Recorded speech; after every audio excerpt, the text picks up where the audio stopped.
Assalamualaikum warahmatullahi wabarakatuh. Pada kesempatan kali ini saya akan membahas tentang sistem reproduksi wanita. Sama seperti sistem reproduksi laki-laki, sistem reproduksi wanita juga dibagi menjadi dua, yaitu ada alat kelamin dalam yang sudah digambarkan oleh adik saya di bawah ini. Kemudian ada alat kelamin luar. Kita bahas tentang alat kelamin dalam terlebih dahulu ya. Kita lihatkan bagian-bagiannya terlebih dahulu, dimulai dari bagian yang paling bawah. Jadi bagian ini adalah vagina, nanti akan kita bahas satu persatu. Kemudian dilanjutkan oleh cervix. Nama lain cervix adalah leher rahim. Kemudian dilanjutkan oleh uterus. Uterus ini adalah rahim sendiri. Kemudian saluran yang panjang ini namanya adalah tuba fallopi, atau ada nama lainnya juga oviduct. Dan yang terakhir yang seperti telur ini adalah ovarium. Oke, kita bahas satu per satu. Kita mulai dari yang paling luar ya. Nomor 1 yaitu vagina. Jadi vagina ini adalah suatu rongga tabung yang panjangnya bervariasi. Jadi kurang lebih sekitar 7,6 sampai 10 cm. Dan fungsinya adalah sebagai pintu masuk. Pintu masuk siapa? Pintu masuk bisa atau pintu keluar juga bisa dari rahim. Jadi contohnya sperma juga bisa masuknya menuju ke rahimnya melalui vagina ya. Kemudian untuk darah menstruasi keluar, kemudian saat melahirkan itu juga melalui vagina ini. Dan vagina ini terdiri dari otot yang bisa mengembang, sehingga saat melahirkan dia bisa mengembang lebih besar seperti itu. Kemudian yang kedua ada cervix. Cervix atau leher rahim. Cervix atau leher rahim ini juga sama, suatu saluran atau rongga, tapi lebih sempit, dan dia adalah penghasil lendir. Jadi terdapat kelenjar di dalam cervix ini yang fungsinya adalah menjaga kelembapan cervix sendiri dan vagina. Dan lendir yang dikeluarkan oleh cervix ini berbeda pada saat masa ovulasi dan masa tidak ovulasi. Apa itu ovulasi? Jadi saat ovulasi perempuan itu disebut sedang masa subur, sedangkan masa tidak ovulasi itu masa yang tidak subur. Jadi saat masa ovulasi lendir yang dikeluarkan ini bersifat cair, sedangkan saat tidak ovulasi ini bersifat agak pekat dan tebal seperti itu. Fungsinya untuk apa? Jadi kenapa dia cair? Dia mempermudah sperma biar sperma itu bisa masuk ke dalam tubuh sistem reproduksi wanita sehingga terjadi proses fertilisasi. Oke, saya lanjutkan untuk yang ketiga, uterus atau rahim. Yang pertama tadi, yang kedua dan ketiga. Uterus atau rahim. Seperti yang kita ketahui, rahim itu fungsinya sebagai tempat saat hamil ya, tapi tidak hanya tempat saat hamil, ternyata dia banyak sekali fungsinya. Bentuknya seperti buah pir dan ukurannya banyak. Jadi saat anak-anak itu dia hanya sekitar 2 sampai 3 cm saja. Tapi saat sudah dewasa itu bisa mencapai 6 sampai 8 cm. Nah, beda lagi juga saat perempuan itu sudah pernah melahirkan, dia bisa bertambah sekitar kurang lebih 1 cm. Nah, apa saja fungsi dari uterus ini? Sebelum kita membahas fungsinya, uterus ini terdiri dari Uterus ini terdapat banyak lapisan. Jadi dia punya 3 lapisan. Lapisan yang paling luar itu namanya adalah perimetrium. Perimetrium ini jarang terdapat pembuluh darah, tapi banyak terdapat pembuluh syaraf dan jaringan ikat. Kemudian yang kedua yang di tengah yaitu myometrium. Perimetrium di bagian luar ya. Yang ini di bagian tengah.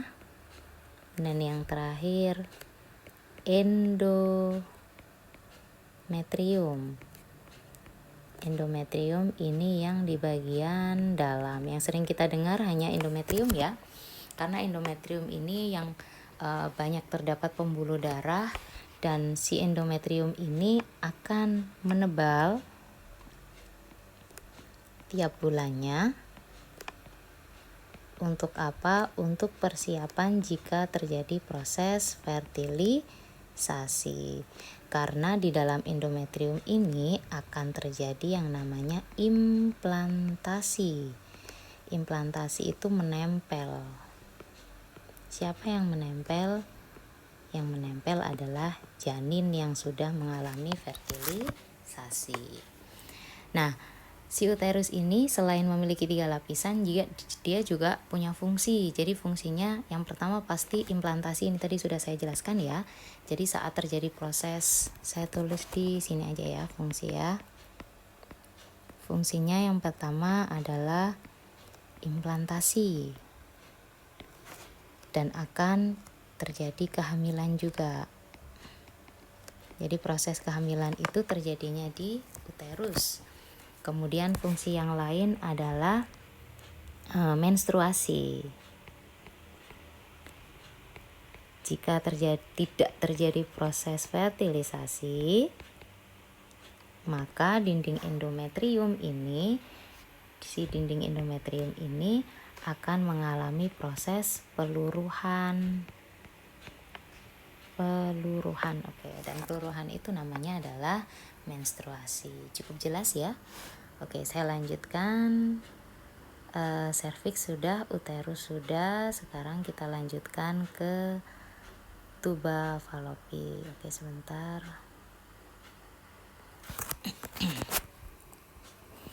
Oke, yang keempat, tuba falopi. Si tuba falopi ini adalah suatu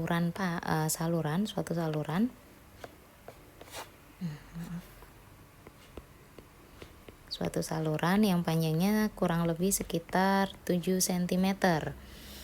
Kemudian di ujungnya, di daerah ujung terdapat fimbre.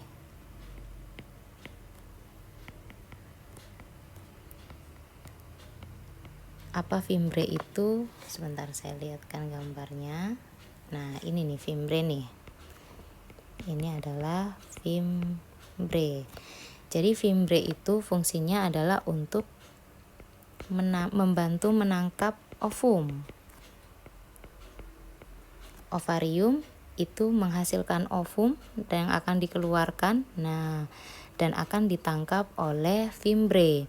Nantinya setelah ditangkap oleh fimbre, si ovum ini akan menuju ke tuba falopi dan seterusnya. Begitu. Kemudian selain terdapat fimbre, pada tuba falopi juga terdapat silia. Silia di sepanjang tuba. Fungsinya untuk apa? Fungsi silia ini adalah untuk membantu telur atau ovum untuk bergerak. Beda seperti sperma. Kalau sperma kan punya ekor yang berfungsi untuk menggerakkan sperma itu sendiri. Nah, si ovum ini dia tidak bisa bergerak sendiri, oleh karena itu dibantu oleh silia. Dan di tuba falopi ini adalah tempat fertilisasi. Sudah pada tahu kan apa fertilisasi? yaitu pertemuan antara sperma dan ovum. Jadi mereka ketemuannya, tempat janjiannya di tuba Fallopi nih, si sperma sama si ovum.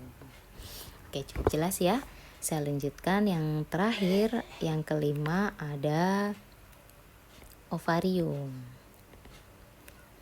Sama seperti tuba Fallopi, ovarium ini jumlahnya sepasang, bentuknya seperti telur ya, dan di dalamnya terdapat masih ingat saya kemarin menjelaskan tentang testis. Nah, hampir sama, ovarium ini hampir sama seperti testis. Jadi di dalamnya terdapat stok ovum.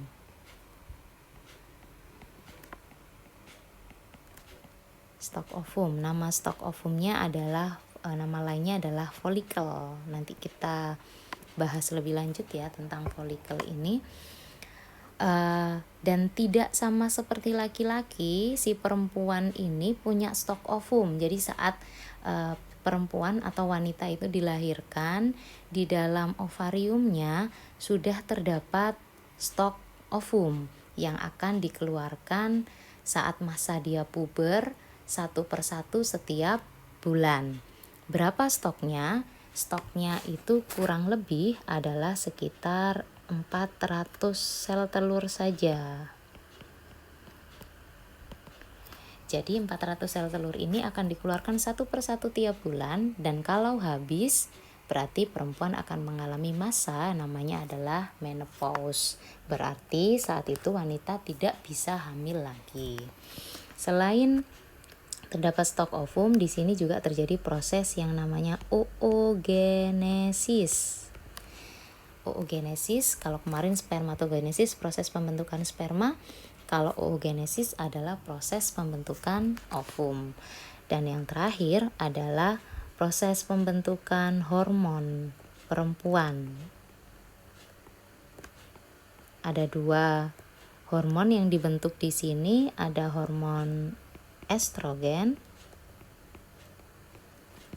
dan ada hormon progesteron.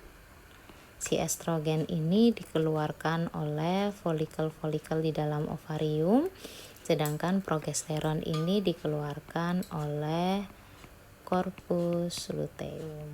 Apa itu nanti akan kita bahas lebih lanjut. Oke, kita lanjutkan untuk alat kelamin luar. Ini tadi sudah saya cari gambarnya biar lebih mudah. Pada alat kelamin luar, kalau laki-laki hanya memiliki 2, kalau perempuan ada 6. Saya nanti akan menjelaskan ada 6. Sebenarnya ada banyak juga, tapi yang saya jelaskan yang paling penting ada 6. Dimulai yang pertama ada mons veneris. Di gambar ini tidak ada mons veneris. Jadi mons veneris itu di ini. Nah, ini adalah mons veneris. Saya tambahkan ya. Nama lainnya adalah mons pubis. Seperti kita tahu, pubis itu adalah tulang kemaluan ya. Ini adalah pubis, jadi diambil dari kata-kata pubis, di daerah pubis. Kemudian yang kedua nanti ada labia mayora. Ini yang pertama, nanti mons veneris ada labia mayora. Kemudian ada labia minora atau labia minor. Kemudian ada klitoris.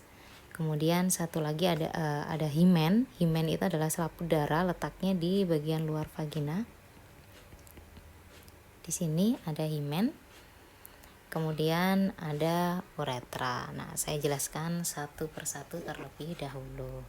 Oke, untuk mons veneris yang pertama. Mons veneris nama lainnya tadi adalah mons pubis. Adalah suatu bagian depan dari sistem reproduksi perempuan yang menonjol. Jadi dia menonjol dan terdiri dari banyak lemak. Ini lemak ya, yang warna kuning ini adalah lemak. Jadi saya tulis di sini terdapat banyak jaringan lemak.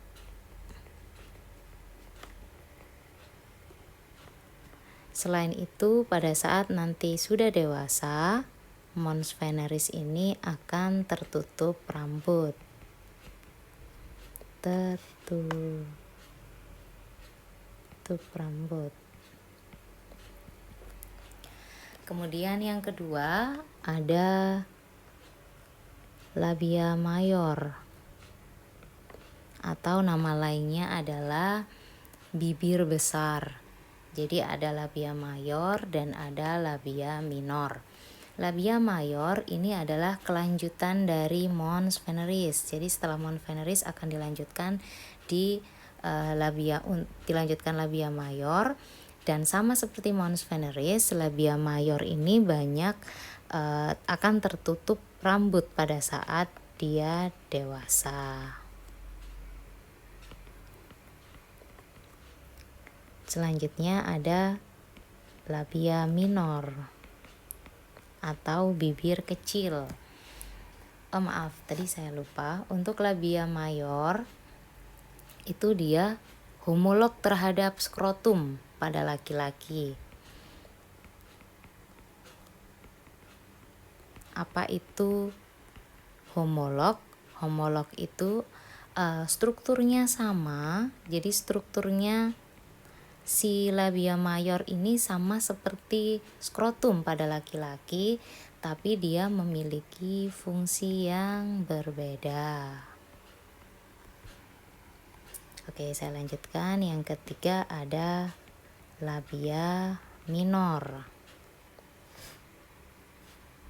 Labia minor ini nama lainnya adalah bibir kecil. Dia adalah lipatan kulit panjang di dalam labia mayor. Jadi di dalam labia mayor terdapat labia minor. Berbeda dengan labia mayor yang tertutup rambut, si labia minor ini dia tidak tertutup rambut. Oke, selanjutnya ada klitoris. Nah, ada klitoris. Si klitoris ini dia bagian kecil. Nah, ini ya seperti kacang di bagian atasnya uretra. Si klitoris ini bersifat sensitif dan banyak mengandung pembuluh darah.